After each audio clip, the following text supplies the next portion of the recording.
Memorias de una geisha. Arthur Golden.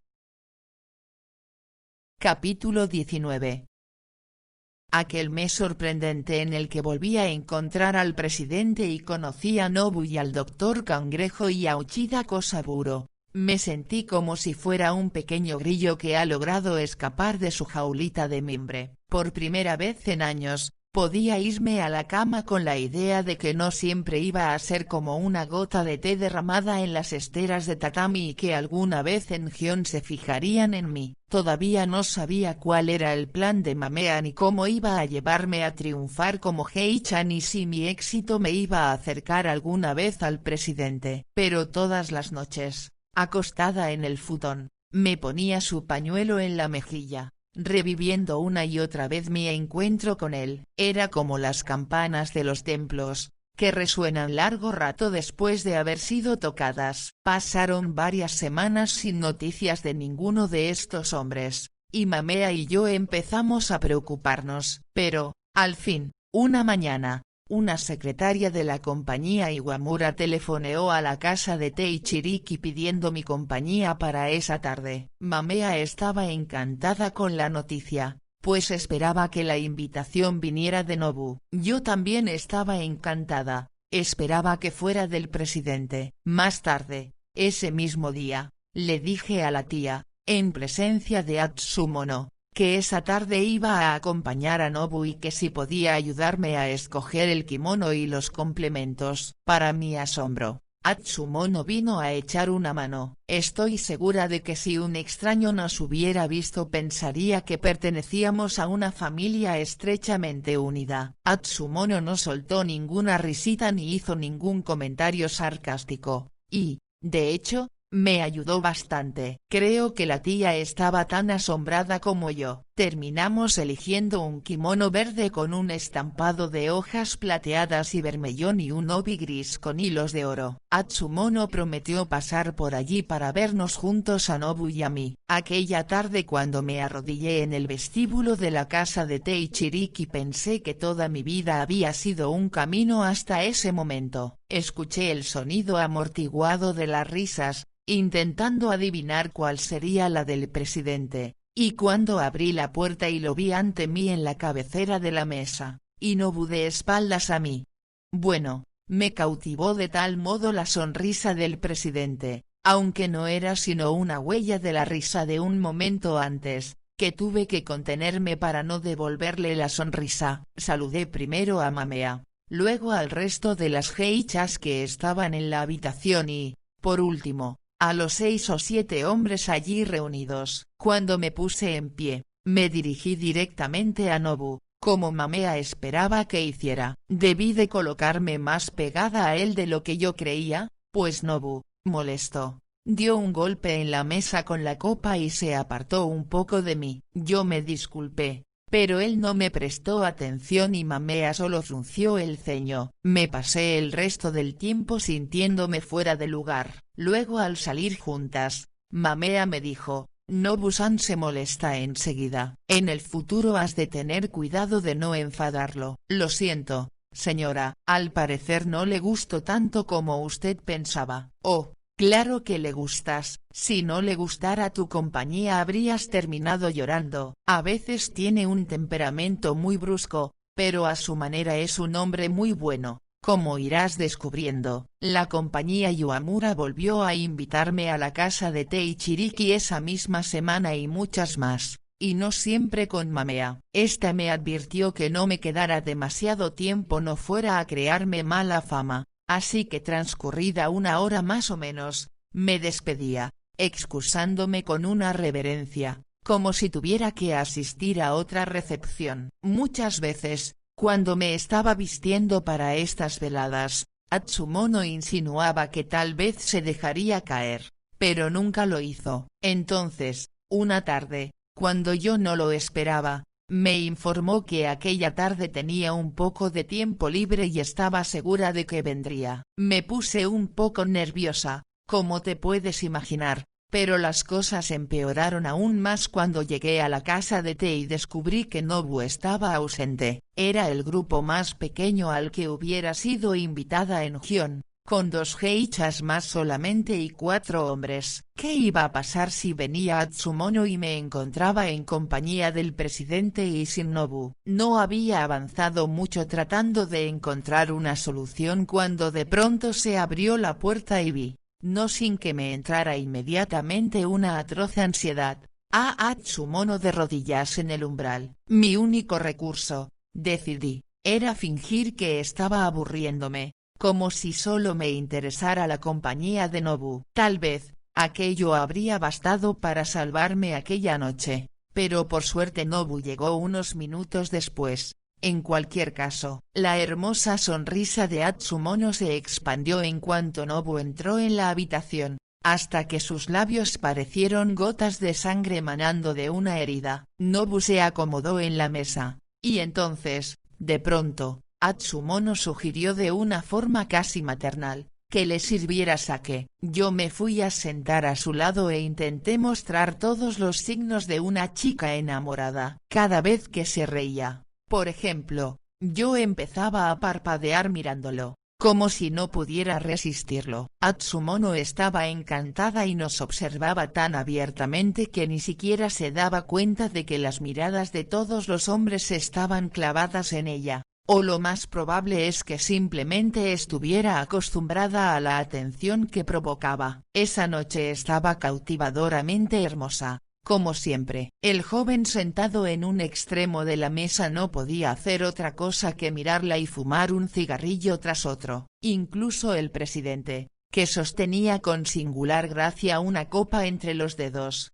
la miraba a hurtadillas. Yo me pregunté si los hombres se dejarían cegar hasta tal punto por la belleza que llegaran a sentirse privilegiados de poder vivir con un verdadero demonio, mientras fuera un demonio hermoso. Me imaginé de pronto al presidente entrando tarde por la noche en el vestíbulo de nuestra hoquilla para encontrarse con Atsumono, con un ligero sombrero en la mano y sonriéndome mientras se desabotonaba el abrigo. No creía que pudiera llegar a estar realmente tan extasiado por su belleza que ello le hiciera pasar por alto los rasgos de crueldad que terminarían por dejarse ver. Pero una cosa era cierta, si Atsumono se daba cuenta de lo que yo sentía por él, intentaría seducirlo, aunque solo fuera por hacerme sufrir. De pronto, me pareció urgente que Atsumono se fuera. Sabía que estaba allí para contemplar la evolución del romance, como decía ella, así que me propuse que viera lo que había venido a ver. Empecé tocándome el cuello y el peinado cada 2 por 3,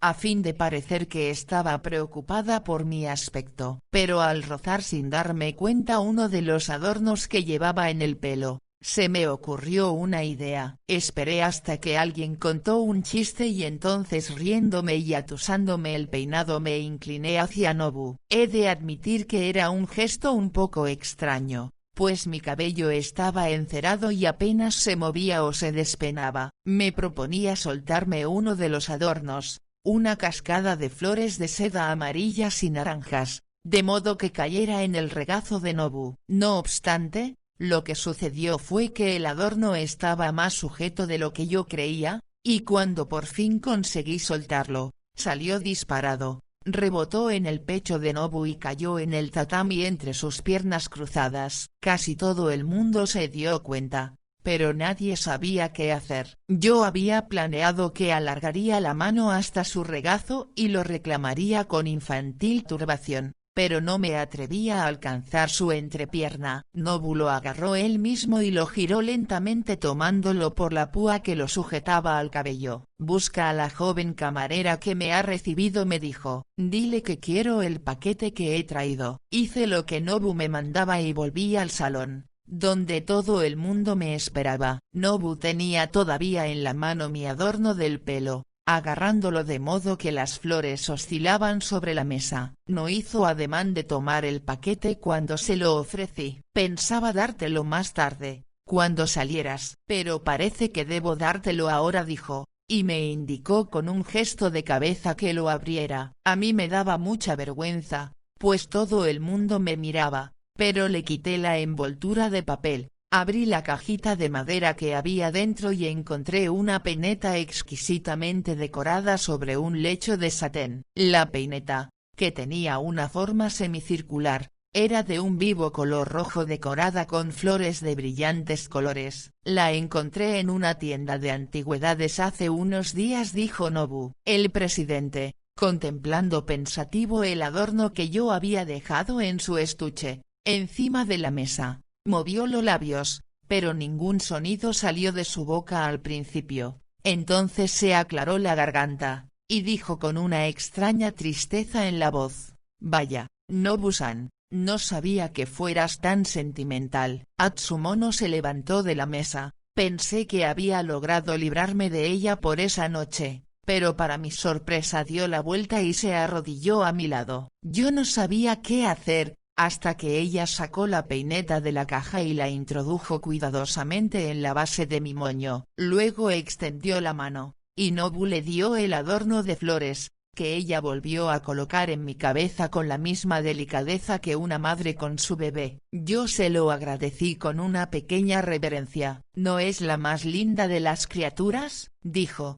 dirigiéndose claramente a Nobu, y luego suspiró dramáticamente, como si este fuera uno de los pocos momentos románticos que hubiera experimentado en su vida, y salió de la habitación, como yo esperaba que hiciera. No es necesario decir que los hombres pueden ser tan distintos unos de otros como los arbustos que florecen en diferentes momentos del año. Pues aunque Nobu y el presidente parecieron interesarse por mí unas semanas después del torneo de sumo, pasaron varios meses y seguíamos sin saber nada ni del Dr. Cangrejo ni de Uchida. Mamea tenía muy claro que debíamos esperar hasta que ellos dijeran algo, más que encontrar un pretexto para volver a verlos, pero a la larga no pudo soportar más el suspense y una tarde fue a ver lo que pasaba con Uchida. Resultó que poco después de nuestra visita, un tejón mordió a su gato que murió de la infección al cabo de unos días, y a resultas de ello, Uchida se había vuelto a dar a la bebida. Mamea fue a visitarlo varios días para animarlo. Finalmente,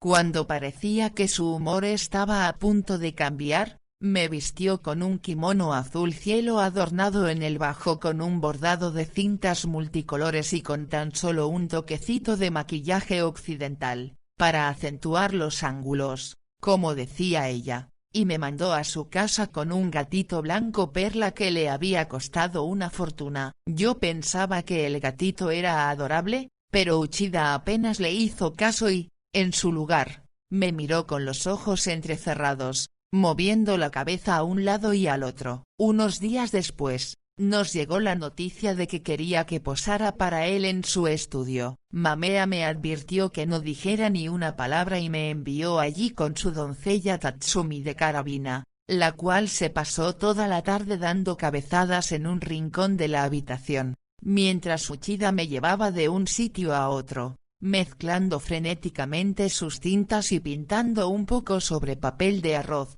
antes de volver a cambiarme de sitio. Si recorrieras Japón y vieras las distintas obras en las que posé para Uchida durante ese invierno y los años que siguieron, como su único óleo conservado, que está colgado en la sala de juntas del Banco Sumitomo de Osaka, te podrías imaginar que posar para él fue una experiencia llena de glamour, pero en realidad no podría haber sido más aburrido. La mayor parte del tiempo, me limitaba a estar incómodamente sentada durante una hora o más. Sobre todo me acuerdo de pasar mucha sed, pues Uchida nunca me ofrecía nada de beber. Incluso cuando empecé a llevarme mi propio té en un tarro, él se lo llevaba al otro extremo de la habitación para no distraerse. Siguiendo las instrucciones de Mamea, nunca intenté hablarle, ni siquiera una tarde terrible a mediados de febrero, cuando probablemente debería haberle dicho algo y no lo hice. Uchida vino a sentarse frente a mí y me miró fijamente a los ojos, mordisqueando el lunar que tenía en la comisura de la boca. Tenía un ramillete de barras de tinta en la mano y un cuenco con agua que se enfriaba continuamente, pero pese a todas las combinaciones de tinta azul y gris que llevaba molidas no acababa de estar satisfecho con el color resultante y salía fuera para tirarlo en la nieve. Su irritación fue en aumento a lo largo de la tarde, conforme sus ojos me iban taladrando, hasta que terminó por decirme que me fuera. No supe nada de él en 2 semanas. Y más tarde me enteré de que había vuelto a beber. Mamea me echó la culpa por haber dejado que esto sucediera. En cuanto al doctor Cangrejo, cuando lo conocí prometió vernos a Mamea y a mí en la casa de Tesirae, pero 6 semanas después seguíamos sin saber nada de él. Mamea empezó a preocuparse al ver que pasaban las semanas sin noticias. Yo todavía no me había enterado de su plan para desequilibrar a Atsumono, salvo que era como una puerta colgada de 2 bisagras, una era Nobu y la otra el doctor Cangrejo. Lo que se proponía con Uchida, no puedo saberlo, pero me parecía que formaba parte de un plan diferente, o, al menos, no ocupaba un lugar central en sus planes. Finalmente, un día a finales de febrero, Mamea se encontró con el doctor Cangrejo en la casa de Teichiriki y se enteró de que había estado agobiado de trabajo debido a la apertura de un nuevo hospital en Osaka, pero una vez superado el trabajo más duro, esperaba poder reanudar mi conocimiento en la casa de Tesirae a la semana siguiente. Recordarás que Mamea había afirmado que me abrumarían las invitaciones si me dejaba ver en la Ichiriki. Por eso el doctor Cangrejo sugería que nos viéramos en la Sirae, pero la verdadera razón de Mamea para no ir a la Ichiriki era, claro está, vernos libres de Atsumono. Pese a todas las precauciones, cuando me estaba preparando para volver a ver al doctor, no pude evitar sentir cierta desazón ante la idea de que Atsumono nos encontrara. Sin embargo, en cuanto vi la casa de Tesirae, casi me echo a reír, pues era ciertamente el tipo de lugar que Atsumono haría todo lo posible por evitar. Me hacía pensar en un capullo marchito en un árbol totalmente florecido. Gion siguió siendo una zona bulliciosa durante los años de la depresión, pero la casa de Tesirae, que, para empezar, nunca había sido especialmente importante, no había hecho sino decaer aún más. La única razón por la que un hombre tan rico como el doctor Cangrejo fuera cliente de un lugar como este era que no siempre había sido tan rico. La casa de Tesirae era tal vez lo mejor que el doctor se podía permitir durante sus primeros años,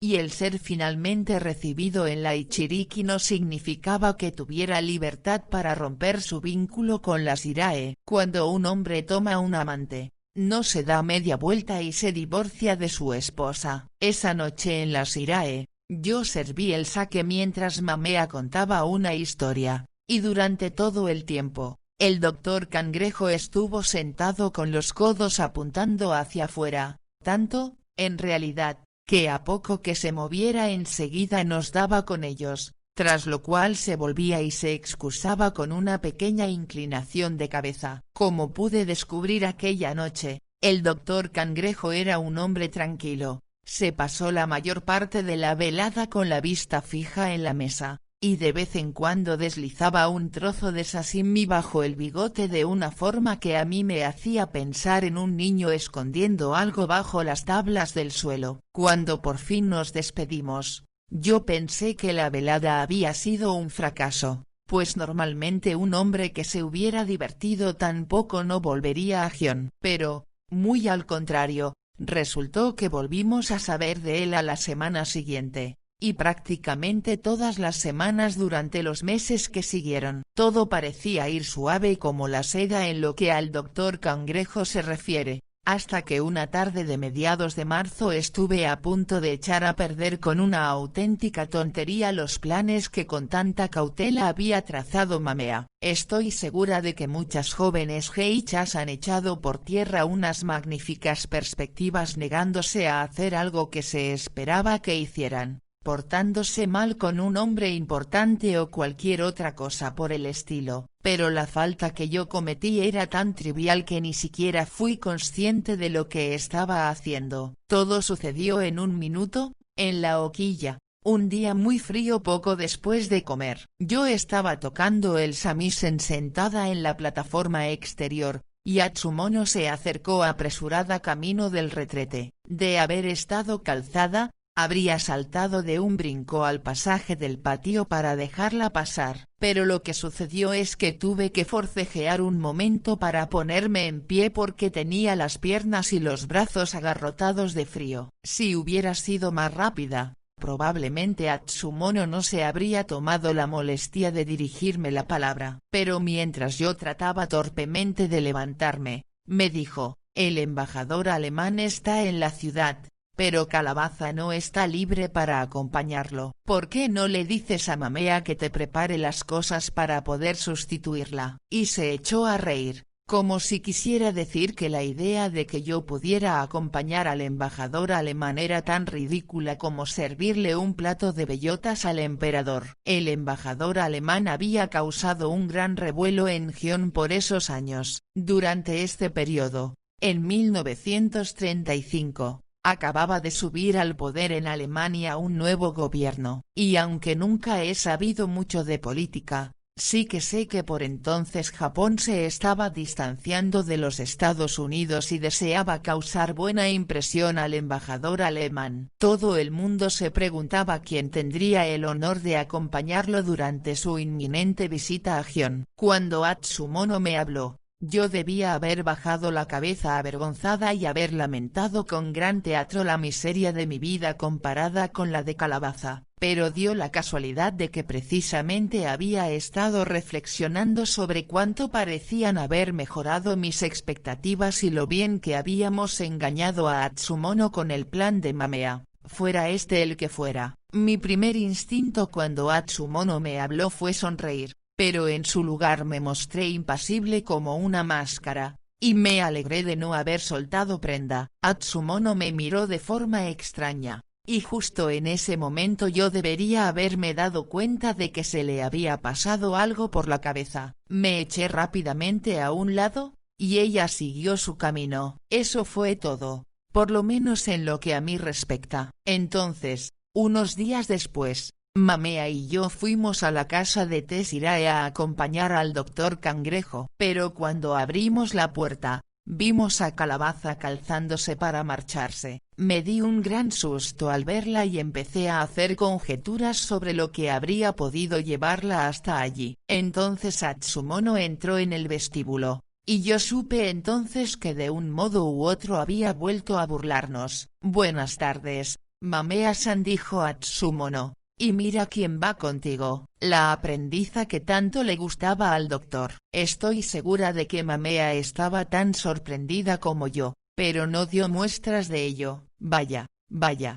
Atsumono-san, por poco no te reconozco. Madre mía, qué bien envejeces». Atsumono no era realmente mayor. Solo tenía 28 o 29 años. Creo que Mamea sencillamente quería decirle algo desagradable. «Supongo que vais a ver al doctor», dijo Atsumono. «Qué hombre tan interesante. Espero que siga queriendo veros». «Bueno, yo ya me iba. Adiós». Atsumono parecía contenta al salir, pero a la luz de la farola de la calle distinguí una mirada lastimera en Calabaza. Mamea y yo nos descalzamos sin decir palabra. Ninguna sabía qué decir. Esa noche, el deprimente ambiente de la casa Shirae parecía tan denso como el agua de un estanque. El aire olía a maquillaje rancio. Las esquinas de los cuartos estaban todas desconchadas. Hubiera dado cualquier cosa por darme media vuelta e irme. Cuando abrimos la puerta del vestíbulo,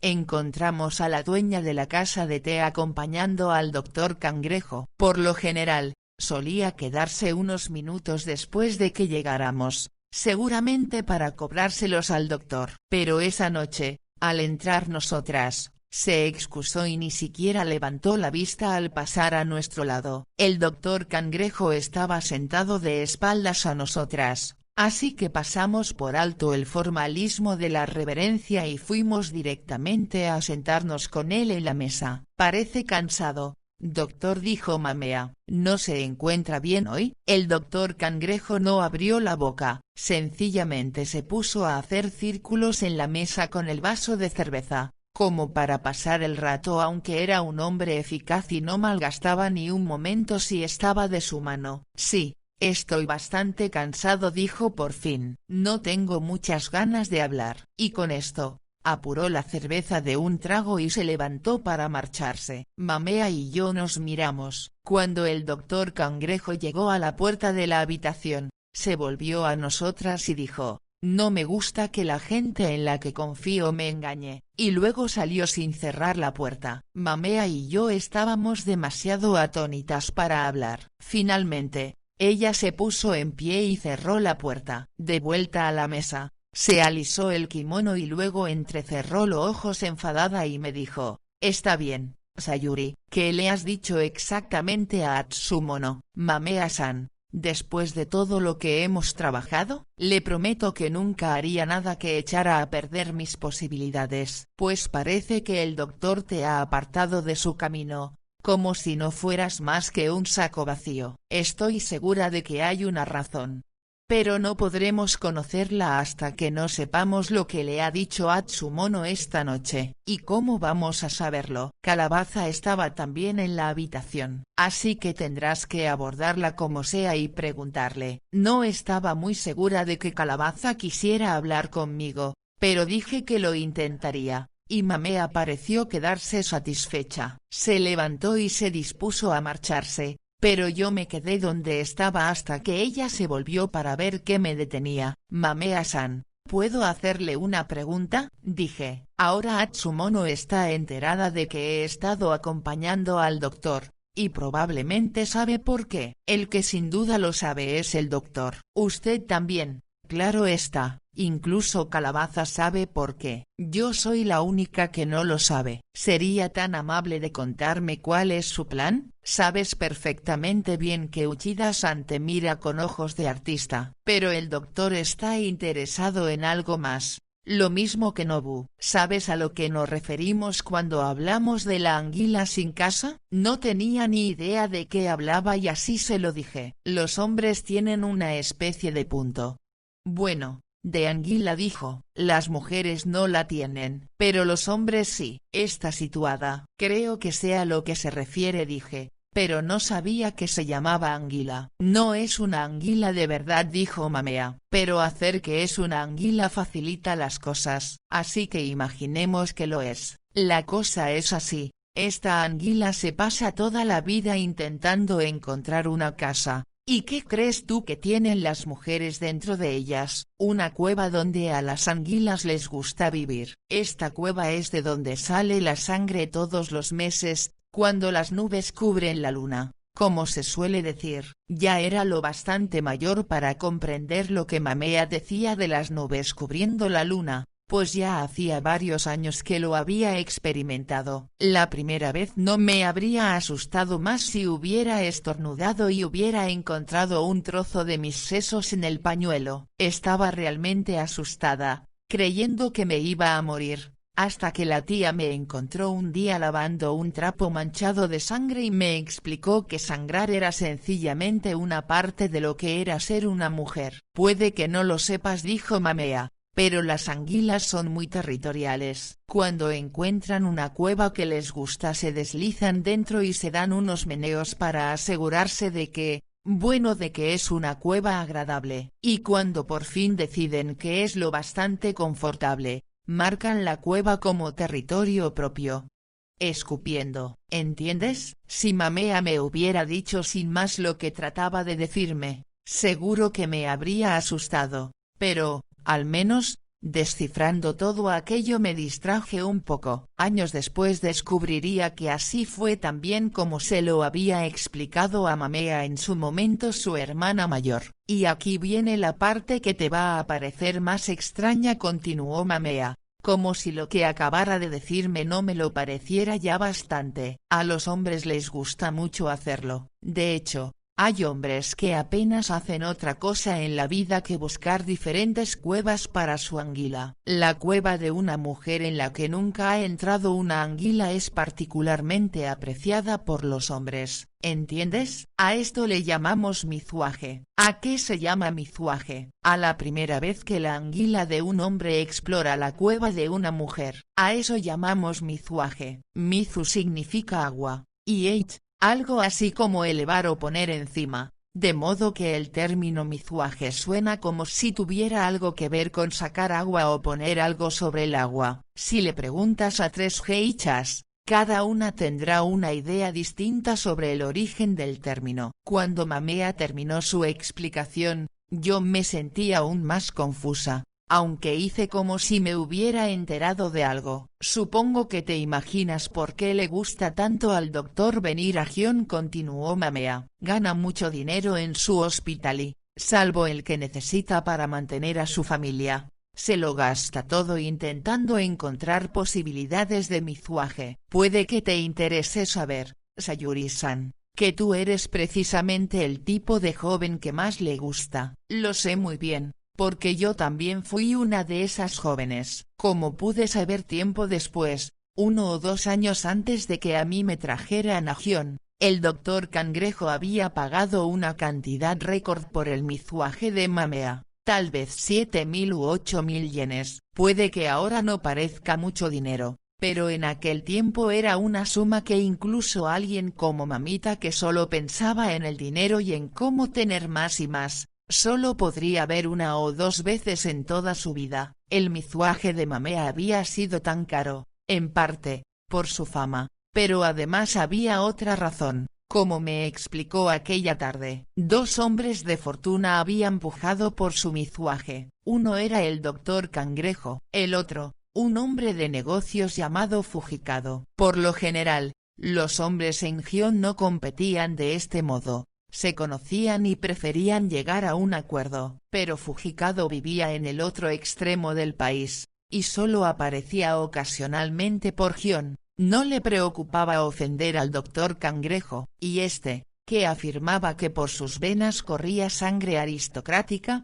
odiaba a ese tipo de hombres como Fujikado, salidos de la nada, aunque, en realidad, él también lo era en gran medida. Cuando Mamea se dio cuenta en el torneo de sumo que yo le hacía tilina Nobu, pensó en las similitudes que guardaba este con Fujikado. También se había hecho a sí mismo y también era repulsivo a los ojos de un hombre como el doctor Cangrejo. Con Atsumono siempre persiguiéndome, como un ama de casa detrás de una cucaracha, no iba a hacerme famosa como lo había sido Mamea ni, por lo tanto, iba a poder sacar mucho de mi mizuaje. Pero si esos 2 hombres me encontraban lo bastante atractiva, podrían empezar a competir por cuál de los 2 ofrecía más, lo que me pondría a mí en una posición en la que podría pagar mis deudas, como si hubiera sido todo el tiempo una cotizada aprendiza. A esto es a lo que se refería Mamea cuando decía que había que desequilibrar a Atsumono. A Atsumono le encantaba la idea de que Nobu me encontrara atractiva,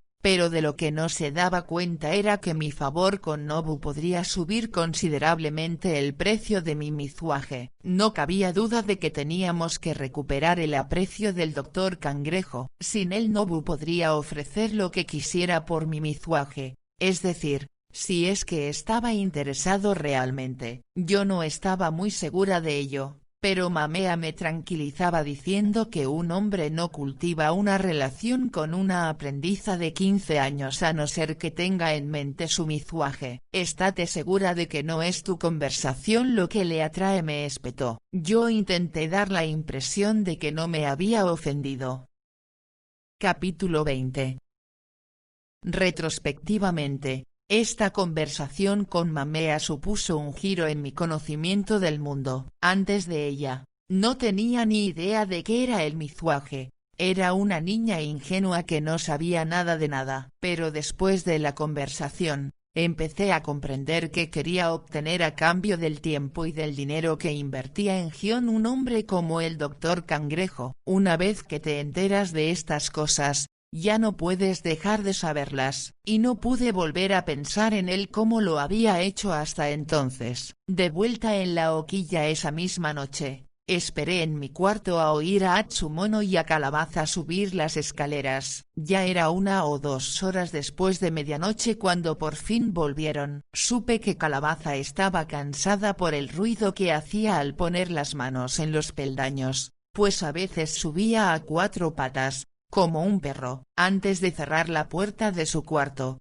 Atsumono llamó a una de las criadas y le pidió una cerveza. No, espera, dijo, trae 2. Quiero que Calabaza beba conmigo, por favor, por favor. Atsumono-san, oí suplicar a Calabaza. Antes me bebería el agua de fregar. Vas a leerme en alto mientras me bebo la mía. Así que mejor te tomas tú también una. Además odio tener al lado a alguien tan sobrio, me enferma. Tras esto la criada bajó las escaleras. Cuando volvió a subirlas un rato después, oí tintinear los vasos en la bandeja. Estuve un buen rato sentada con la oreja pegada a la puerta de mi habitación, oyendo a Calabaza leer un artículo sobre un nuevo actor de kabuki. Por fin, Atsumono salió dando traspiés al rellano y abrió la puerta del servicio. Calabaza, la oí llamar. ¿No te apetecería un plato de pasta? No, no señora, mira a ver si encuentras al vendedor ambulante, y compra también para ti, así me harás compañía. Calabaza suspiró y bajó. Pero yo tuve que esperar a que Atsumono volviera a su habitación antes de escabullirme escaleras abajo y seguirla. No habría alcanzado nunca a Calabaza si no fuera porque ésta estaba tan agotada que avanzaba sin rumbo a la velocidad del lodo colina abajo. Cuando la encontré,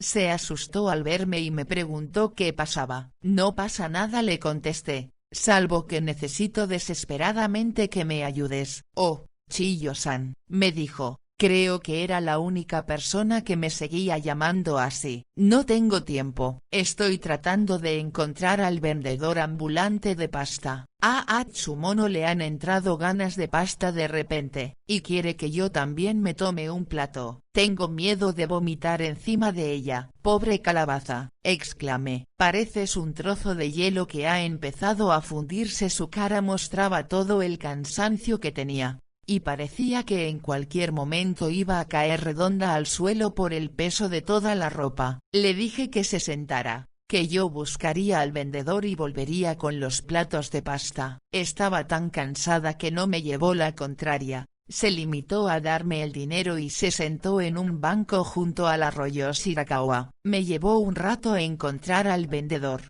pero por fin volví con 2 platos de pasta humeante. Calabaza estaba profundamente dormida con la cabeza echada hacia atrás y la boca abierta como si esperara llenarla de agua de lluvia. Eran como las 2 de la madrugada, y todavía se veía gente por la calle. Había cerca un grupo de hombres y, a juzgar por sus risas, debían de pensar que Calabaza era lo más divertido que habían visto en las últimas semanas. Y he de admitir que era una escena peculiar, una aprendiza vestida y maquillada al completo roncando en un banco. Dejé los platos en el banco, a su lado, la desperté lo más suavemente que pude y le dije, Calabaza, tengo que pedirte un favor, pero temo que no te haga muy feliz saber en qué consiste. Da igual, dijo, ya nada puede hacerme feliz. Esta tarde estabas presente en la habitación cuando Atsumono habló con el doctor. Temo que todo mi futuro dependa de esa conversación. Atsumono debe de haberle contado algo sobre mí que no es cierto,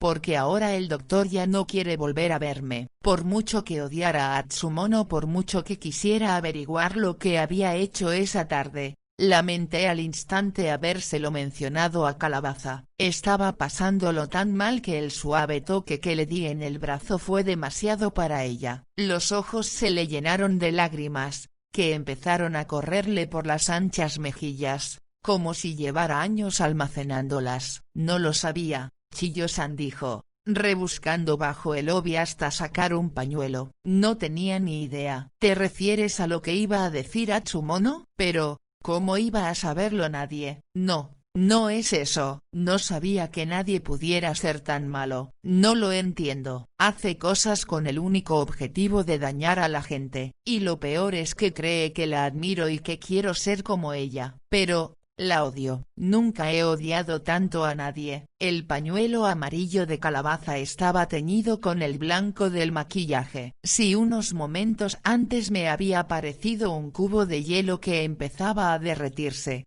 ahora se había convertido en un charco. Calabaza, por favor, escúchame, dije, no te lo habría preguntado si tuviera otra alternativa, pero no quiero quedarme de criada toda mi vida. Y eso es lo que pasará si Atsumono se sale con la suya. No parará hasta aplastarme como a una cucaracha. Me machacará si tú no me ayudas a escabullirme. A Calabaza le pareció gracioso que yo me comparara con una cucaracha, y nos echamos a reír. Mientras ella se debatía entre la risa y el llanto, yo agarré el pañuelo que tenía en la mano y me puse a quitarle los churretes del maquillaje. Estaba tan emocionada de volver a ver a la Calabaza de antes, la que había sido mi compañera de fatigas, que a mí también se me llenaron los ojos de lágrimas y terminamos abrazadas. Oh, Calabaza, se te ha corrido todo el maquillaje, le dije cuando nos separamos. No importa, me respondió, le diré a Atsumono que me asaltó un borracho y me pasó un trapo por la cara sin que yo pudiera defenderme porque llevaba los 2 platos de pasta en las manos. Creí que no iba a decir nada más, pero finalmente, tras un largo suspiro, dijo, quiero ayudarte, chilló. Pero ya hace un buen rato que estoy en la calle. Atsumono saldrá a buscarme si no me doy prisa. Y si nos encuentra juntas, solo te quiero hacer unas cuantas preguntas, Calabaza. Solo dime, ¿cómo se enteró Atsumono que yo veía al doctor en la casa de Tessirae? Ah, eso, dijo Calabaza. Hace unos días intentó provocarte a propósito del embajador alemán. Pero tú no le hiciste caso. Parecías tan tranquila que Atsumono pensó que Mamea y tú debíais de traeros algo entre manos, así que se acercó al registro a ver a Ohagyumi y le preguntó qué casas de té habías estado frecuentando. Cuando se enteró de que la Shirae era una de ellas, puso esa cara que se le pone a ella. Y esa misma noche empezamos a ir allí a buscar al doctor. Fuimos 2 veces antes de encontrarlo. Muy pocos hombres de importancia frecuentaban esa casa de té. Por eso Atsumono había pensado enseguida en el doctor Cangrejo. Como pude enterarme más tarde, en Gion se le conocía como el especialista en mizuage. En cuanto pensó en él, Atsumono probablemente coligió lo que se proponía Mamea. ¿Qué le dijo hoy? Cuando lo vimos después de que os fuerais, ni siquiera nos dirigió la palabra. Bueno, estuvieron hablando un rato, dijo Calabaza, y luego Atsumono fingió que algo le había recordado una historia, y empezó a contarla. Hay una joven aprendiza llamada Sayuri, que vive en mi misma hoquilla. Cuando el doctor oyó tu nombre, se irguió en la silla como si acabara de picarle una avispa. ¿En serio? Y dijo, ¿la conoces? A lo que Atsumono le respondió, pues claro que la conozco, doctor. No le estoy diciendo que vive en mi hoquilla. Y luego dijo algo que no recuerdo, y de pronto continuó, no debería hablar de ella porque...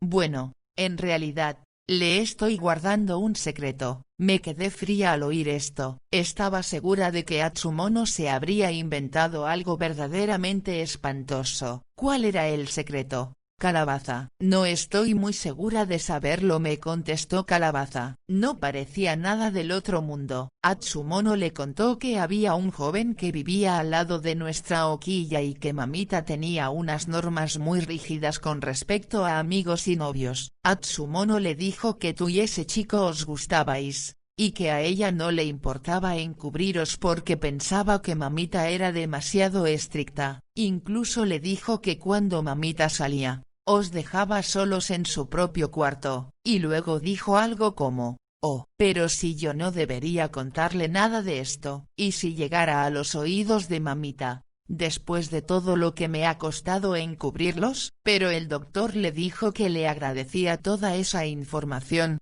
y que descuidara, que no pensaba decírselo a nadie. Me imaginaba lo que habría disfrutado Atsumono tramando esa pequeña intriga. Le pregunté a Calabaza si sabía algo más, y me dijo que no. Se lo agradecí repetidamente y le dije cuánto lamentaba que hubiera tenido que pasar todos esos años de esclava de Atsumono. Supongo que algo bueno tenía que salir de todo esto. Hace solo unos días, mamita se decidió por fin a adoptarme, así que puede que se haga realidad mi sueño de tener un sitio donde acabar mis días. Casi me mareo cuando oí esas palabras, aunque le dije cuánto me alegraba por ella, y era verdad que me alegraba por Calabaza, pero también sabía que formaba parte del plan de Mamea el que mamita me adoptara. Al día siguiente, en su apartamento, se lo conté todo a Mamea. En cuanto oyó lo del novio, empezó a mover la cabeza indignada. Yo ya lo había entendido,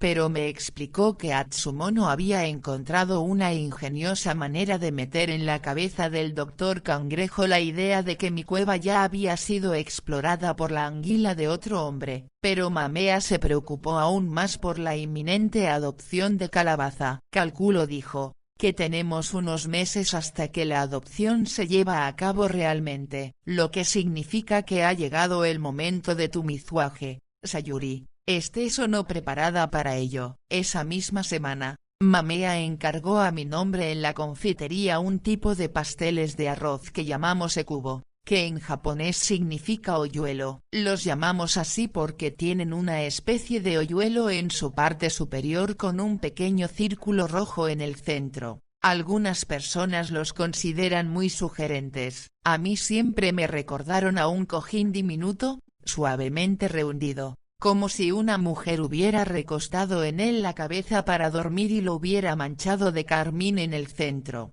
pues estaba demasiado cansada para quitárselo antes de tumbarse. En cualquier caso, cuando una aprendiza de geisha está disponible para el mizuaje, regala cajas de ekubo a los hombres que ha frecuentado. La mayoría se los dan por lo menos a una docena de hombres, o, tal vez, más, pero en mi caso, solo había dos, Nobu y el doctor, y eso teniendo suerte. En cierto modo me apenaba no dárselos al presidente, pero por otro lado, todo el asunto parecía tan desagradable que no lamentaba totalmente dejarlo fuera. Ofrecerle la caja de ekubo a Nobu fue cosa fácil. La dueña de la casa de Teichiriki lo avisó para que una noche determinada viniera a una hora más temprana, y Mamea y yo nos reunimos con él en una habitación que daba al patio de la entrada. Yo le agradecí todas las atenciones que había tenido conmigo durante los últimos 6 meses, pues no solo me había llamado para asistir a sus fiestas, incluso cuando el presidente no estaba, sino que también me había hecho varios regalos, además de la peineta de la noche que había aparecido Atsumono. Después de darle las gracias, le hice una reverencia y, tomando la caja de ekubo, que iba envuelta en papel de estraza y atada con un vasto cordel, la deslicé sobre la mesa hacia donde estaba él. Él la aceptó, y Mamea y yo volvimos a agradecerle su cortesía, haciendo una reverencia tras otra hasta que empezamos a marearnos. La pequeña ceremonia había concluido, y Nobu salió de la habitación con la caja en la mano. Un rato más tarde, cuando estaba entreteniendo a sus invitados, no hizo la menor referencia a ella. En realidad, creo que había estado un poquito incómodo. El doctor Cangrejo, claro está, era harina de otro costal. Para empezar, Mamea tuvo que recorrer las principales casas de té de Gion para decirle a sus respectivas dueñas que tuvieran la bondad de avisarla si el doctor se dejaba caer por allí. Esperamos unas cuantas noches hasta que nos informaron de que había aparecido en una casa de té llamada Yasino, como invitado de otra persona. Me apresuré al apartamento de Mamea a cambiarme de ropa y enseguida me puse en camino hacia Yasino con la caja de ekubo envuelta en un trozo de seda. La casa de té Yasino era bastante moderna y estaba en un edificio de estilo occidental. Las salas eran elegantes a su manera, con vigas oscuras y todo eso, pero en lugar de esteras de tatami y mesitas bajas rodeadas de cojines, La habitación a la que me pasaron aquella noche tenía un suelo de madera parcialmente cubierto de oscuras alfombras persas y una mesita de café con varios mullidos sillones. Tengo que admitir que nunca se me hubiera ocurrido sentarme en uno de ellos. En su lugar, me arrodillé en la alfombra esperando a Mamea. Aunque mis rodillas se resintieron de la dureza del suelo, no me había movido de esta posición cuando media hora después entró Mamea. «Pero, ¿qué haces?», me preguntó. «Esta no es una habitación de estilo japonés. Siéntate en uno de esos sillones e intenta no desentonar». Hice lo que Mamea me decía, pero cuando ella misma se sentó frente a mí, parecía tan incómoda como debía de parecerlo yo. Al parecer, el doctor estaba en la habitación de al lado, en una fiesta. Mamea ya había estado allí un rato entreteniendo y sirviendo a los invitados. «Le he servido mucha cerveza para que tuviera que salir al servicio», me dijo, «y cuando salga, le cazaré en el pasillo y le pediré que entre aquí un momento. Tienes que darle la caja sin más preámbulos. No sé cómo va a reaccionar, pero esta es nuestra única oportunidad de reparar el daño que nos ha causado Atsumono». Mamea salió,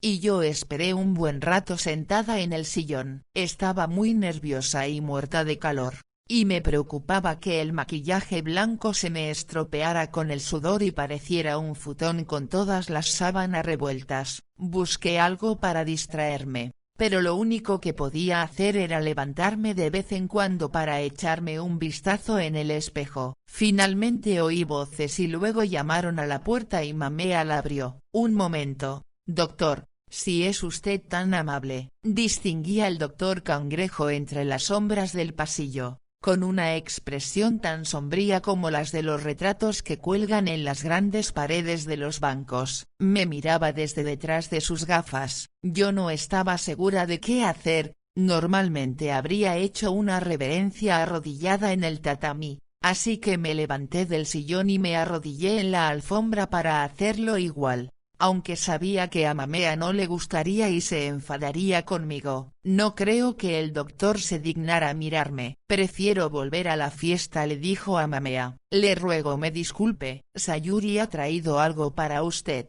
doctor», le contestó Mamea. «¿No será más que un momento? Si es usted tan amable». Mamea le hizo un gesto para que entrara en la habitación y luego se aseguró de que estaba confortablemente sentado en uno de los mullidos sillones. Tras esto, supongo que se olvidó de lo que me había dicho un rato antes, porque las dos nos arrodillamos, cada una delante de una de las rodillas del doctor. No me cabe duda de que el doctor debió de sentirse importante con dos mujeres tan ricamente ataviadas arrodilladas de tal modo ante él. «Siento no haberle visto últimamente», le dije, «y ya empieza a templar el tiempo. Tengo la impresión de que ha pasado toda una estación». El doctor no respondió y se limitó a mirarme fijamente. «Por favor, acepte esto Sekubo, doctor», le dije y, haciendo una reverencia, deposité el paquete en una mesita que tenía al lado. Él se puso las manos en el regazo,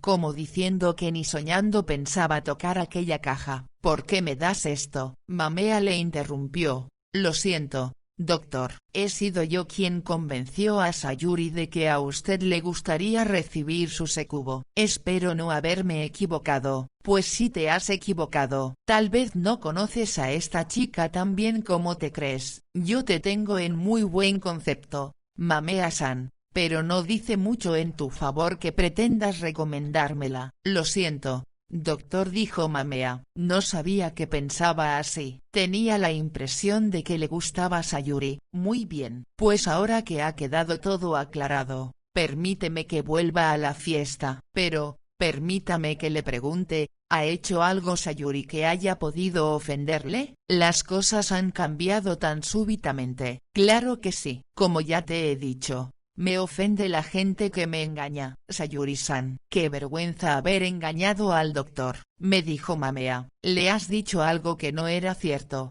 «No, no lo sé», exclamé lo más inocentemente que pude. «A no ser que se refiera a que hace algunas semanas sugerí que ya estaba templando el tiempo, pero no fue así. Mamea me miró cuando dije esto. No creo que le gustara. Eso es algo entre vosotras dos, dijo el doctor, y no me concierne. Te ruego que me excuses, pero, antes de irse, doctor, ¿no cree que puede haber habido un malentendido? Sayuri es una chica honrada que no engañaría a nadie a sabiendas, especialmente cuando han sido tan amables con ella. Pues te sugiero que le preguntes sobre su vecino, dijo el doctor. Sentí un gran alivio de que por fin hubiera sacado el tema. Era un hombre muy reservado y no me habría sorprendido si se hubiera negado a mencionarlo. Así que ese era el problema, exclamó Mamea. Debe de haber hablado con Atsumono. No creo que eso importe mucho, respondió él. Atsumono se ha dedicado a difundir esa historia por todo Gion. Es totalmente falsa. Desde que a Sayuri le dieron un importante papel en la representación de las danzas de la antigua capital, Atsumono ha puesto toda su energía en tratar de difamarla. Las danzas de la antigua capital era el evento anual más importante de Gion. Solo quedaban 6 semanas para que empezaran. A principios de abril, todos los papeles de las bailarinas habían sido adjudicados meses antes, y yo me habría sentido muy honrada de tener uno. Una profesora mía incluso me había propuesto, pero que yo supiera, mi único papel estaba en la orquesta y no en el escenario. Mamea había insistido en ello para no provocar a Atsumono. Cuando el doctor me miró, yo hice todo lo que pude por dar la impresión de que tenía un papel importante en el escenario y que hacía tiempo que lo sabía. Siento decirle, doctor, que Atsumono es una conocida embustera, continuó Mamea. Es arriesgado creerla, ahora me entero. Nadie se habría atrevido a decírselo, dijo Mamea, bajando la voz, como si realmente temiera que la oyeran. Hay tantas geishas mentirosas, ninguna quiere ser la primera en acusar. Pero yo le estoy mintiendo ahora o Atsumono le estaba mintiendo cuando le contó ese cuento. Es solo cuestión de decidir a cuál de las dos conoce mejor y de cuál se fía más. No entiendo por qué Atsumono tendría que andar contando todas esas mentiras solo porque Sayuri tiene un papel en el escenario. Seguramente conoce a la hermana pequeña de Atsumono,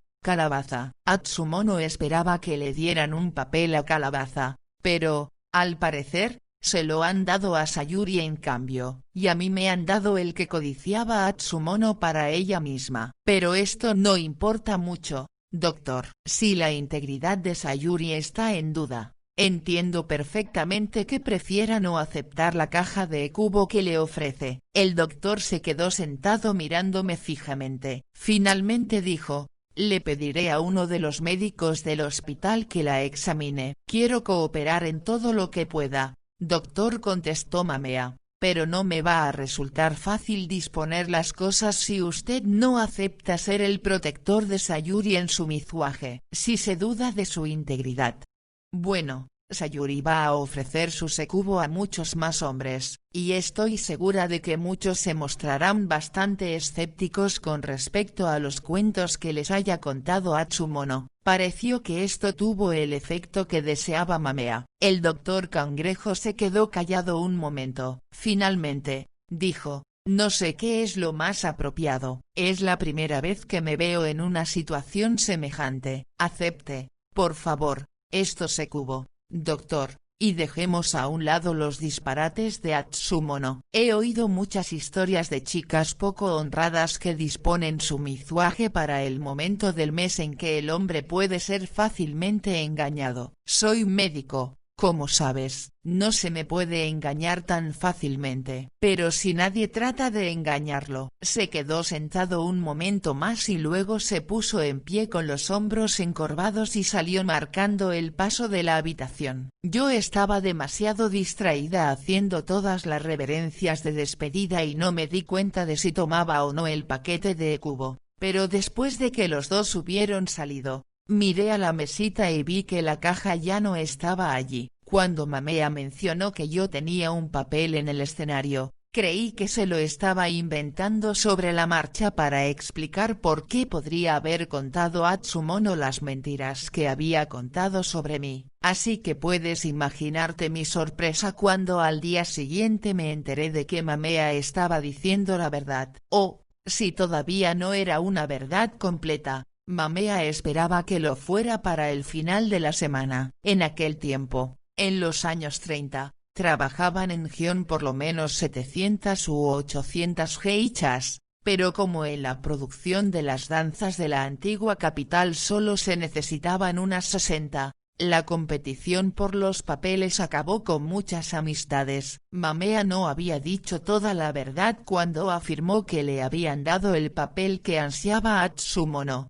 pues ella era una de las pocas geishas de Gion que tenía garantizado un papel en solitario todos los años. Pero sí era cierto que Atsumono deseaba fervientemente ver a Calabaza en el escenario. No sé de dónde sacó la idea de que semejante cosa era posible. Puede que Calabaza hubiera ganado el premio de las aprendizas y otros reconocimientos, pero nunca había sobresalido como bailarina. Sin embargo, unos días antes de que yo le ofreciera al doctor la caja de Kubo, una aprendiza de 17 años con un papel solista se había caído por las escaleras y se había roto una pierna. La pobre muchacha estaba desolada, pero al resto de las aprendizas de Gion no les importaba aprovecharse de su mala suerte para intentar hacerse ellas con el papel, y fue a mí a quien acabaron dándole el papel. Yo solo tenía 15 años en ese momento y nunca me había subido a un escenario,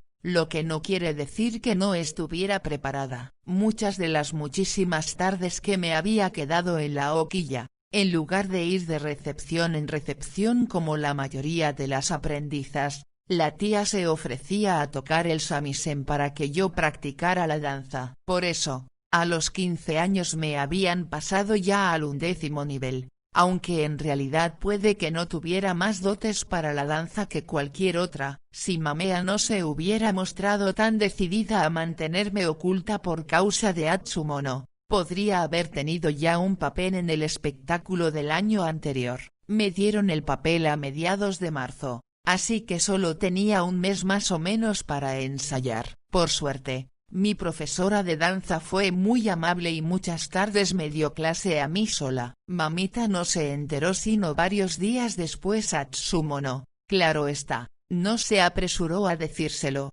En una partida de mahjong, cuando volvió a la hoquilla preguntó si era cierto que me habían dado el papel. Al decirle que sí, se alejó con la misma expresión de sorpresa que si su perro Taku le hubiera hecho las sumas en su libro de cuentas. Como era de esperar, Atsumono estaba furiosa, pero a Mamea no le preocupaba. Según ella, había llegado el momento de expulsar a Atsumono del ring. Capítulo 21. 1 o 2 semanas después, Mamea vino a buscarme una tarde durante un descanso de los ensayos, muy excitada por algo. Al parecer, el día anterior, el varón le había dejado caer que al siguiente fin de semana iba a dar una fiesta en honor de un creador de kimonos llamado Arasino. El varón poseía una de las mejores colecciones de todo Japón. Le gustaban sobre todo las piezas antiguas, pero de vez en cuando compraba alguna obra de calidad a algún artista vivo. Su decisión de comprar una obra de Arasino le había impulsado a dar la fiesta. Cuando el varón me habló de Arasino, me explicó Mamea, no lo localizaba, aunque me sonaba mucho el nombre, pero luego caí que era amigo de Nobu. Por eso me sonaba. ¿No ves las posibilidades que tenemos? Hasta hoy no se me había ocurrido, pero voy a convencer al varón para que invite a Nobu y al doctor a su fiesta. Se van a caer fatal, y cuando empiecen a hacer ofertas por tu mizuage,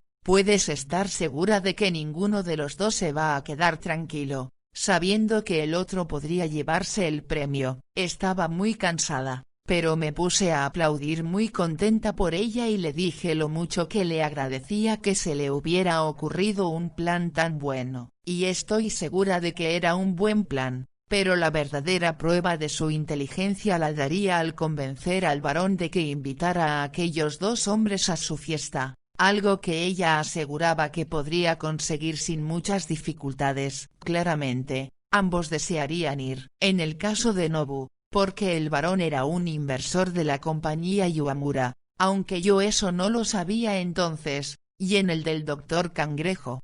Bueno, el Dr. Cangrejo se consideraba un poco aristócrata, aunque probablemente solo tenía un lejano y oscuro antepasado con sangre azul, y consideraría que era su obligación asistir a todo lo que le invitara el varón. Lo que no sé son las razones del varón para aceptar invitarlos. Nobu no era de su agrado, ni del de muchos otros, y al Dr. Cangrejo no lo conocía, de modo que igualmente podría haber invitado al primero que viera por la calle, pero yo sabía que Mamea tenía un gran poder de persuasión. La fiesta quedó dispuesta, y Mamea convenció a mi instructora de danza para que me dispensara de los ensayos al sábado siguiente de modo que yo pudiera asistir. La recepción empezaría a mediodía y se alargaría hasta después de cenar, aunque Mamea y yo llegaríamos después de comenzada. Así que serían las 3 cuando por fin nos montamos en un rickshaw en dirección a la hacienda de Barón,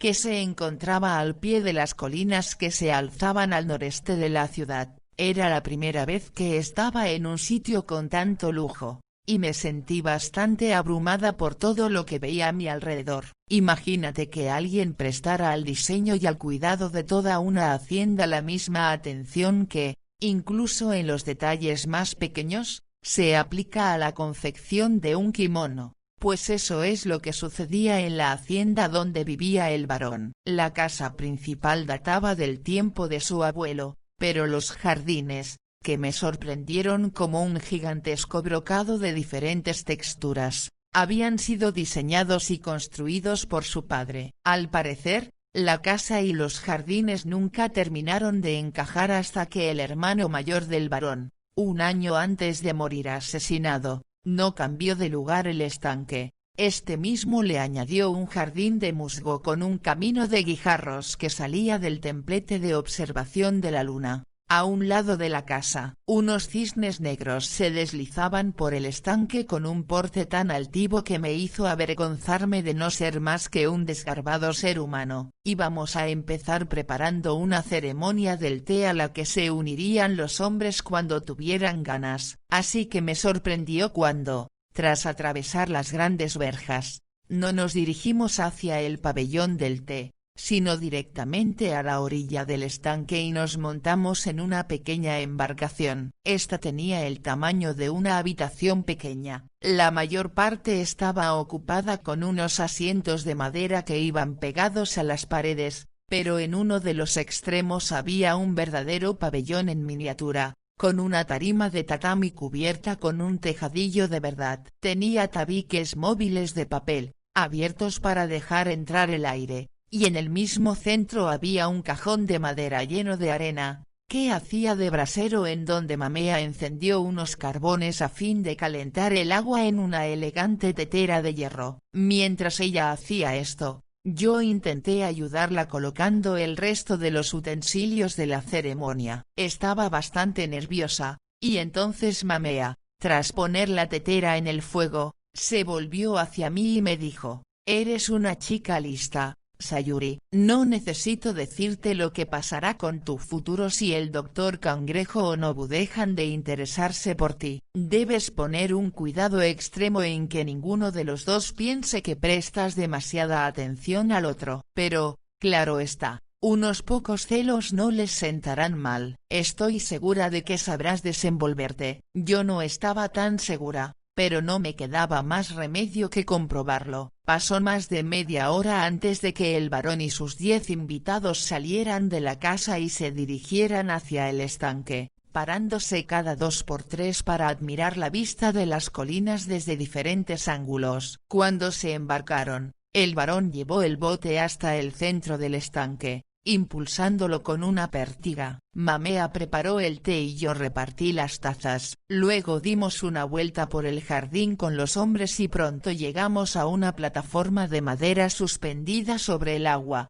donde varias doncellas todas vestidas con el mismo kimono estaban colocando unos cojines para los invitados y dejando unas bandejas con botellas de sake tibio y copas. Yo me propuse arrodillarme al lado del doctor Cangrejo, y estaba pensando en algo que decir cuando, para mi sorpresa, el doctor se volvió primero hacia mí. ¿Tienes ya totalmente curada la herida del muslo?, me preguntó. Hay que pensar que estábamos en marzo y la herida me la había hecho en noviembre. En los meses comprendidos entre una y otra fecha había visto al doctor más veces de las que podía contar, por eso no entendí por qué había esperado hasta ese momento para preguntarme por ella y delante de tanta gente. Afortunadamente, no creía que nadie hubiera oído la pregunta, por eso contesté lo más bajo que pude. Muchas gracias, doctor. Con su ayuda ha cicatrizado maravillosamente. Espero que no te haya quedado mucha marca, dijo. Oh,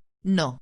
Solo un bultito muy pequeño. Normalmente habría puesto aquí punto final a la conversación sirviéndole más sake, tal vez, o cambiando de tema. Pero casualmente observé que el doctor se acariciaba el pulgar con los dedos de la mano contraria, y el doctor no era un tipo de hombre que malgastara ningún movimiento. Si se acariciaba así el dedo al tiempo que pensaba en mi muslo. Bueno, el caso es que decidí que sería una tontería cambiar de tema. No es una verdadera cicatriz, continué. A veces cuando me baño me paso el dedo por ella y, en realidad, no es más que una pequeña estría. Así más o menos. Me froté un nudillo con el dedo índice de la otra mano indicándole el tamaño de la marca. Él acercó la mano, pero luego vaciló. Vi que volvía sus ojos hacia los míos. Un momento después retiró la mano y se acarició su propio nudillo. Un corte de ese tipo tendría que haber cicatrizado sin dejar marca, me explicó. Tal vez no es tan grande. Tengo una piel muy sensible, ¿sabe? Una sola gota de lluvia basta para estremecerme toda. No voy a decir que nada de esto tuviera sentido. Un bultito no iba a parecer más grande sencillamente porque tenía la piel muy sensible,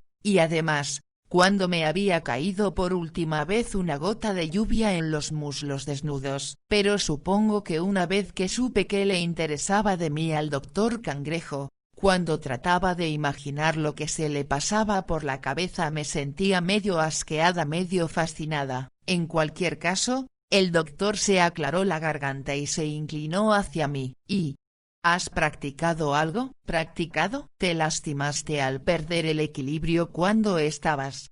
Bueno, ya sabes lo que quiero decir. No debe volver a sucederte, de modo que espero que hayas practicado. Pero, ¿cómo se puede practicar algo así? Y luego se echó atrás y entrecerró los ojos. Estaba claro que no se conformaba con 2 palabras a modo de respuesta. Pues creerá que soy tonta, pero todas las noches, empecé. Y entonces tuve que pararme a pensar un momento. El silencio se alargó, pero el doctor no abrió los ojos. Me pareció un pajarillo esperando la comida del pico de su madre. Todas las noches, continué, antes de meterme en el baño, trato de mantener el equilibrio en varias posiciones distintas. A veces el aire frío en la espalda me hace tiritar, pero practico por lo menos 5 o 10 minutos. El doctor se aclaró la garganta, lo que a mí me pareció un buen signo. Primero lo intento manteniéndome en una pierna y luego en la otra, pero el problema es, el varón había estado charlando con otros invitados en el extremo opuesto de la plataforma,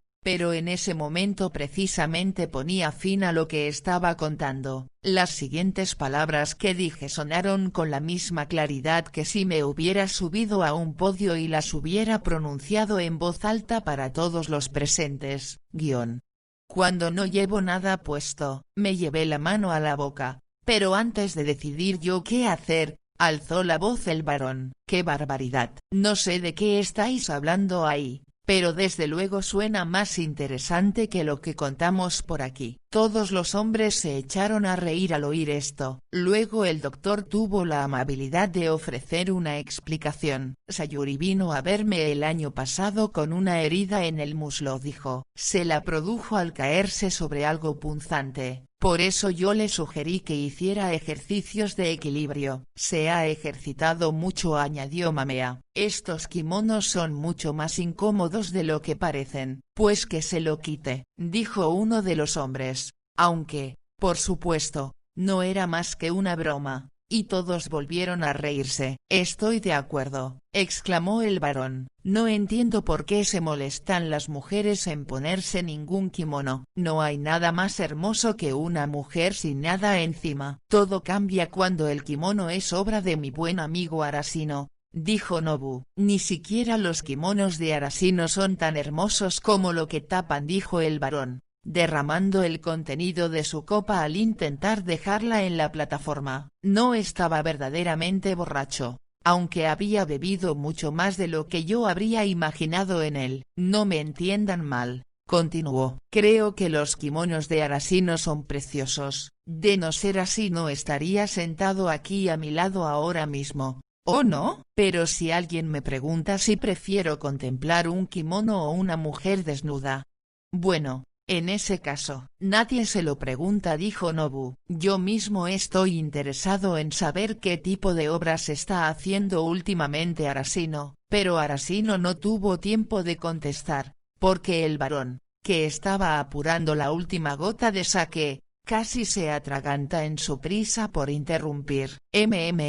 Un minuto, dijo. ¿No es verdad que no hay hombre sobre la superficie de la tierra al que no le guste ver a una mujer desnuda? O sea, Nobu, ¿nos estás diciendo que el desnudo femenino no te interesa? No estoy diciendo eso, respondió Nobu. Lo que estoy diciendo es que ya va siendo hora de que nos enteremos de qué está haciendo Arashino últimamente. Claro. Claro, a mí también me gustaría enterarme, dijo el varón, pero, ya sabes, encuentro realmente fascinante que, al margen de lo distintos que podamos parecer, en el fondo todos los hombres seamos iguales. No puedes pretender ser diferente, Nobu-san. Sabemos la verdad, ¿no? Todos los aquí presentes pagaríamos no poco dinero por ver a Sayuri en el baño. Esa es una de mis grandes fantasías. He de admitirlo. Pero no me vengas diciendo que no sientes lo mismo que yo. La pobre Sayuri es solo una aprendiza, dijo Mamea. Tal vez deberíamos ahorrarle esta conversación. Claro que no, exclamó el varón. Cuanto antes vea cómo es realmente el mundo, mejor. Muchos hombres actúan como si fueran detrás de las mujeres por otra razón que la de meterse bajo todas esas enaguas. Pero tú escúchame a mí, Sayuri. Solo hay un tipo de hombre, y ya que hablamos de esto, hay algo que has de tener siempre en mente. Todos los aquí presentes han pensado en un momento u otro de la tarde cuánto nos gustaría verte desnuda. ¿Tú qué piensas? Yo estaba sentada con las manos en el regazo y la vista baja en la plataforma, intentando parecer recatada. Tenía que dar alguna respuesta al varón, sobre todo porque todo el mundo se había quedado en silencio. Pero antes de que se me ocurriera qué decir, Nobu hizo algo muy amable. Dejó la copa en la plataforma y se levantó para excusarse. Lo siento, varón, pero no sé dónde está el retrete, dijo, y, claro, esto me daba la posibilidad de acompañarlo. Yo tampoco sabía cómo se iba,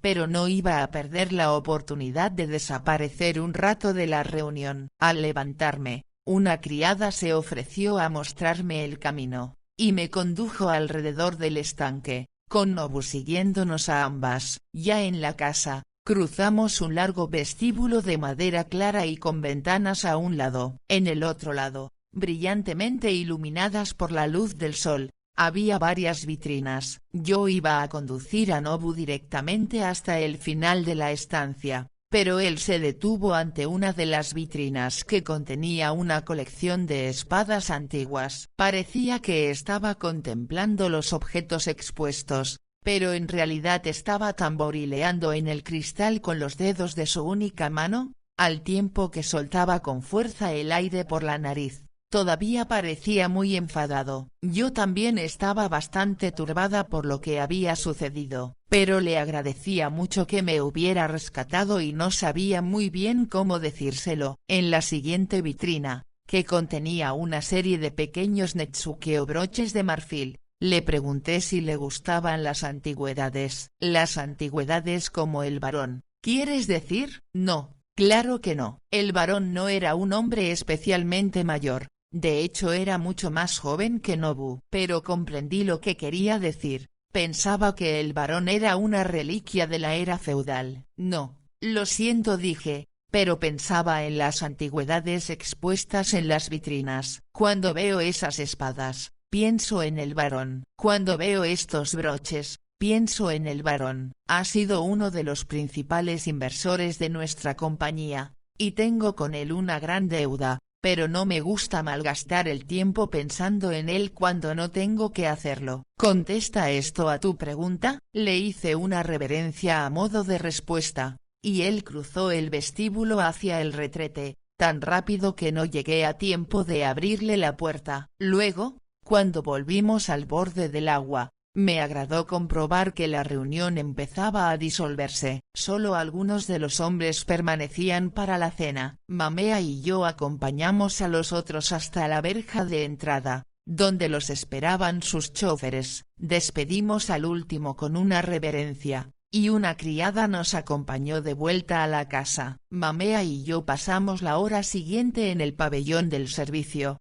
disfrutando de una cena deliciosa que incluía tai no usojiri besugo cortado fino como el papel y acompañado de salsa ponzu, servido todo ello en una fuente de cerámica con forma de hoja. Habría disfrutado de lo lindo, si Mamea no hubiera estado tan malhumorada. Solo tomó unos bocados de besugo y se quedó sentada frente a la ventana, mirando el atardecer. Había algo en su expresión que me hacía pensar que le gustaría volver a sentarse junto al estanque, mordiéndose el labio y observando enfadada cómo iba oscureciendo. Cuando volvimos a reunirnos con el varón y sus invitados, estos ya estaban a mitad de la cena, en lo que el varón llamaba el salón de banquetes pequeño. En realidad, este salón podría alojar a 20 o 25 comensales, pero la fiesta había quedado reducida al señor Arasino, Nobu y el doctor Cangrejo. Cuando entramos, comían en completo silencio. El varón estaba tan borracho que parecía que sus ojos chapoteaban dentro de las órbitas. Cuando Mamea estaba empezando una conversación, el doctor Cangrejo se limpió el bigote con la servilleta y luego se excusó y salió al servicio. Yo lo acompañé por el mismo vestíbulo en el que había estado antes con Nobu. Como se había hecho de noche,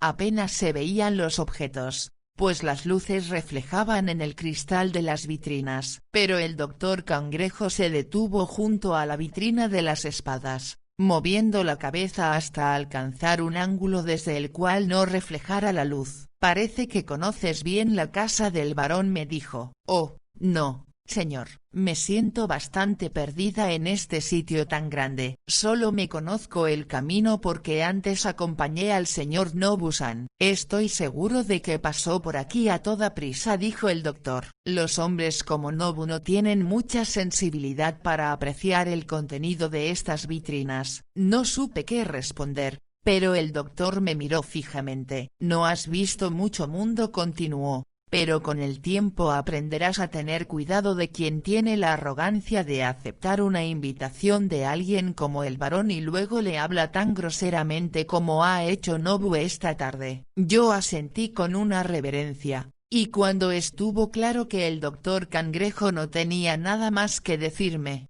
lo conduje al servicio. Cuando volvimos al salón de banquetes, los hombres estaban charlando gracias a las sosegadas artes de Mamea, que una vez conseguido este objetivo se había retirado a un segundo plano y servía el sake. Mamea solía decir que a veces la función de las geishas era revolver la sopa. Si te has fijado alguna vez en que el miso se posa como una nube en el fondo del cuenco, pero en cuanto le das 2 vueltas con los palillos vuelve a mezclarse rápidamente. Entenderás lo que quería decir Mamea con esto. La conversación no tardó en abordar el tema de los kimonos, y todos nos encaminamos al sótano, donde el barón tenía su colección expuesta en un pequeño museo. A lo largo de las paredes había unos grandes armarios abiertos en los cuales estaban colgados los kimonos. Mientras Mamea nos enseñaba la colección, el barón se sentó en un taburete en medio de la estancia,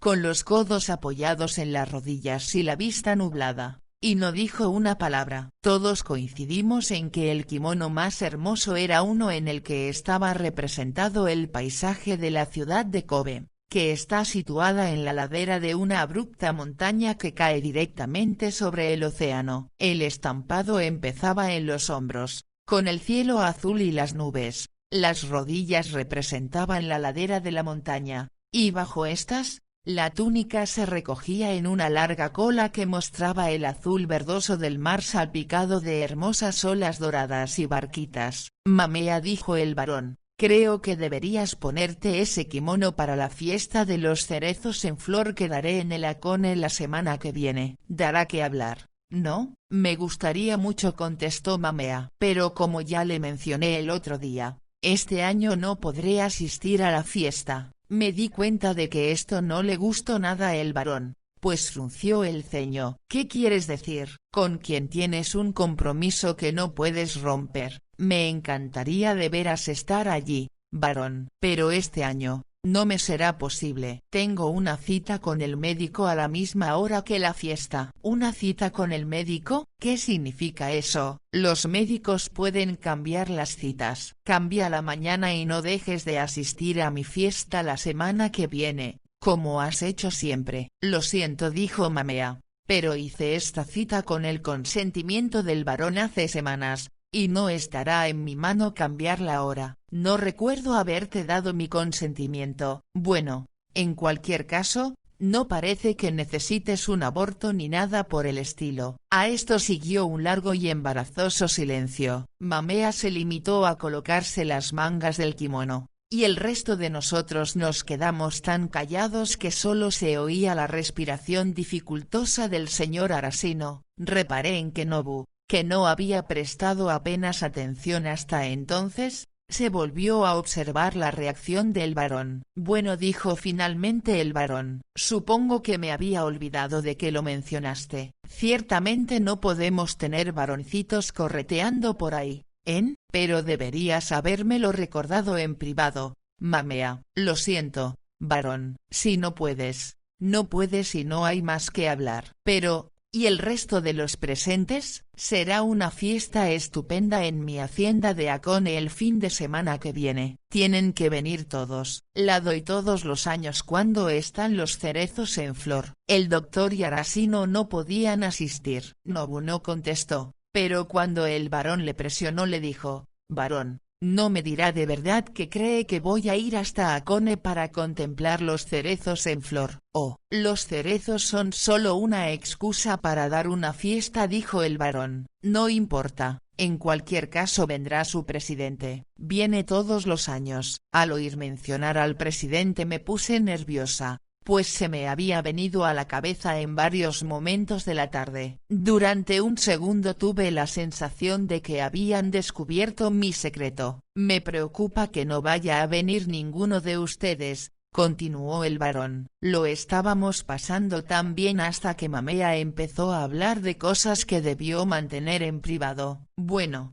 Mamea, he encontrado el castigo perfecto para ti. Ya no estás invitada a mi fiesta este año, y además quiero que envíes a Sayuri en tu lugar. Creí que el barón estaba de broma, pero he de confesar que enseguida empecé a imaginarme lo maravilloso que sería pasear con el presidente por una maravillosa hacienda sin tener cerca a Nobu ni al doctor Cangrejo, ni siquiera a Mamea. Es una buena idea, barón, dijo Mamea. Pero lamentablemente Sayuri está ocupada con los ensayos. Beberías, dijo el barón. Espero verla allí. ¿Por qué me niegas todo lo que te pido hoy? Parecía realmente enfadado, y como estaba muy borracho, al hablar escupía a diestra y siniestra. Intentó limpiarse con el dorso de la mano, pero terminó pringándose los largos pelos de la barbita. ¿Es que no vas a hacer caso de nada de lo que te pida? Continuó. Quiero ver a Sayuri en Hakone. Responde sencillamente sí,